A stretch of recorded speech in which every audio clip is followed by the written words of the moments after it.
Ano? O ayan, ang dami sa atin nanonood. Kala nila nagbibiro tayo.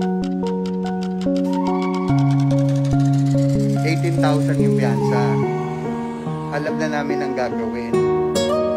Bukas pupunta kami sa RTC, Regional Trial Court.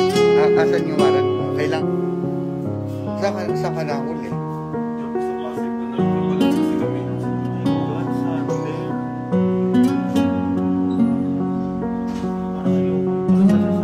Nangyari dito,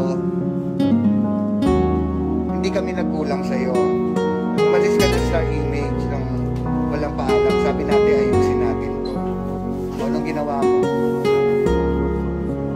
Kaya nga, wala. Pero dapat nandun ka sa amin para anytime magkakaroon tayo ng action kung ano man o makipag-ugnayan tayo sa company ni ex mo, ang pangalan nun? Ni Isa. Tignan mo, hindi kami makapaniwalang inulong ka dyan, no? May kasama ka? Kumain ka na?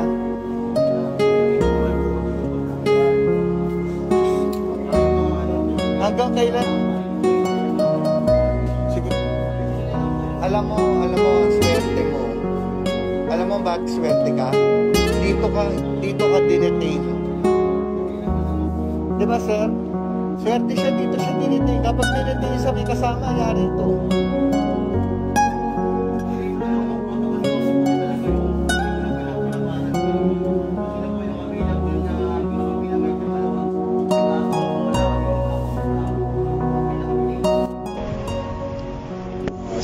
Girlfriend ko, alam ko parehas tayo sa mga nangyari sa atin.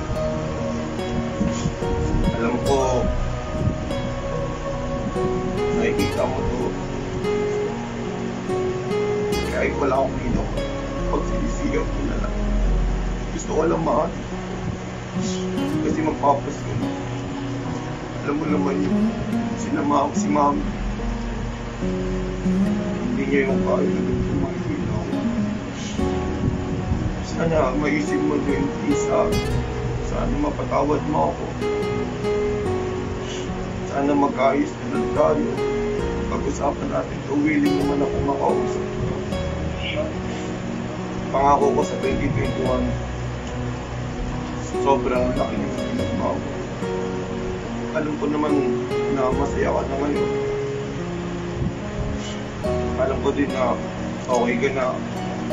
Sana maging masaya ka na rin para sa akin. Sana magkaayos na tayo.